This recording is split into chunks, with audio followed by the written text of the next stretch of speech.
I know the law, Phil. I know the law too well. Then you ought to know that there ain't no way to beat the law. White folks live by it and niggas die by it. It's Folks Connect back in the building.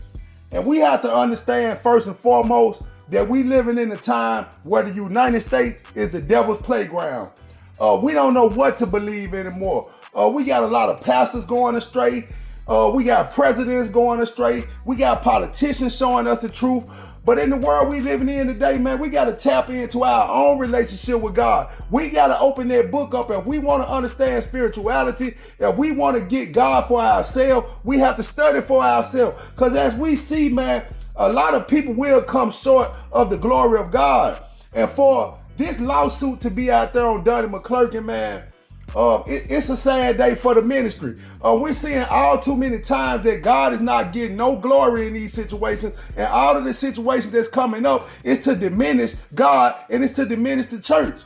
But man, I'm here to say I'm a real believer, and I understand that in this day and this time, a lot of people are praising men because they don't understand the word. People are not studying the word for themselves. They say you have to study the word to show yourself approved. So if you're not studying the word, you can't expect to get your spiritual connection from another man. Church is only supposed to be a charging station. We can't praise the man because God is speaking through the pastor. God is speaking through the deacons. And a lot of times God will speak through you, your children, and everything around you. God have sent me messages on my phone. It's been things that I was going through in my life at particular points in times in my life.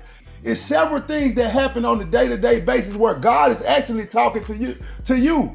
But you have to tap into your spiritual side, and we have to quit looking at it from the point of view of what a man can do to bring us to God. You have to submit to God. And we have to understand that in this lawsuit, this young man said he was taken advantage of.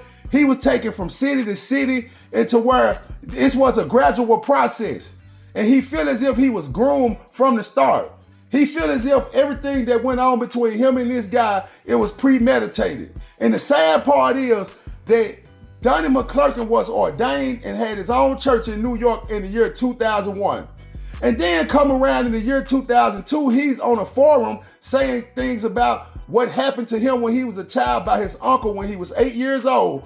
He was taken advantage of as a child. And he's been fighting his sexual desires throughout his life. And he's saying that he went to God and God removed those desires from him. So he started doing a workshop called Pray the Gay Away. So in 2003, this young man ran across Donnie Mcclurkin path because he read this particular book that Donnie Mcclurkin said God helped him get over being a homosexual. So this young man, he identified with the same lifestyle that Donnie Mcclurkin had.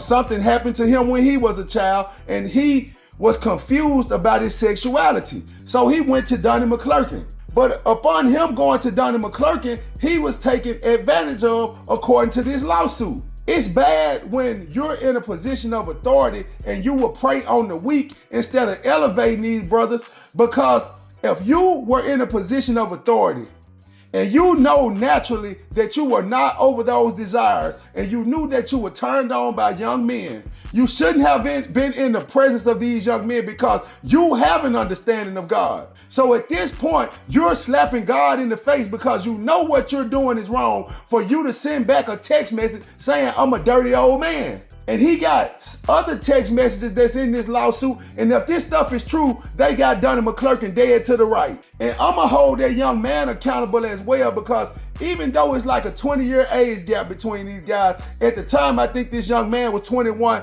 and 25 years ago, Donnie Mcclurkin would have been 41 because he's 66 right now. But to use your desires and to use all of this that's stirring within you to portray this on to a young man who's trying to come into the eyes of God, trying to bow down into the eyes of Christ, believing in your story, why would you take advantage of him? Why would you show yourself to be a contradiction in this situation? God has to get the glory. I'm tired of seeing these preachers posting pictures of their cars, posting pictures of them wearing Louis V and all this other stuff like that. But you're supposed to be upholding the ministry. And what I see going on with a lot of these pastors is the fact that they want to be held to the height of being God on earth. This is true.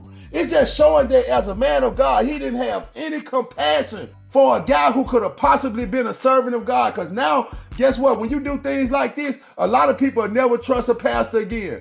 A lot of people will never go to church again. And then guess what? They'll train their family and the people around them to not believe in God and not trust in the word of the Lord. And we got to get back to the word, because it's too many people going on their own self-motivating factors. They're going on everything and look around the things that they do and point out the things that you do wrong. But showing true character and showing true spirituality, God makes you judge yourself. He makes you search from within and clean yourself up from within to when you can bring a pure message to the masses. But all I see is a lot of people in this day and time focused on the fame, the notoriety, and the revenue that's attached to being in these positions. Because there's no way I could see a man fighting his demons of sexuality and he's holding a seminar for young boys to come just so he can take advantage of them. So it's looking like this whole workshop was to bring the boys to him to where he didn't have to go out and find one,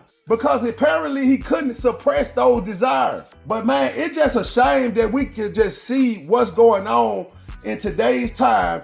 When you're a Christian, you have to understand that you have to separate yourself from the world. It has to be a clear, obvious understanding that you're different from the rest. And that's supposed to be the walk with God that you have. And if you're not there yet, keep gradually growing and striving to get there before you're the face of the representation to get to God. Because it would deter a lot of people because they already don't have no understanding. And then when they see the person that they're supposed to trust and believe in doing the same thing that the world is doing, how would they know the difference? So man, we gotta always look at it like this, man. Charity starts at home. We have to teach our kids the message. We have to study for ourselves. And then we have to align with congregations that will recharge us. People need to stop going to church following the man, because it's all about God. I'm out.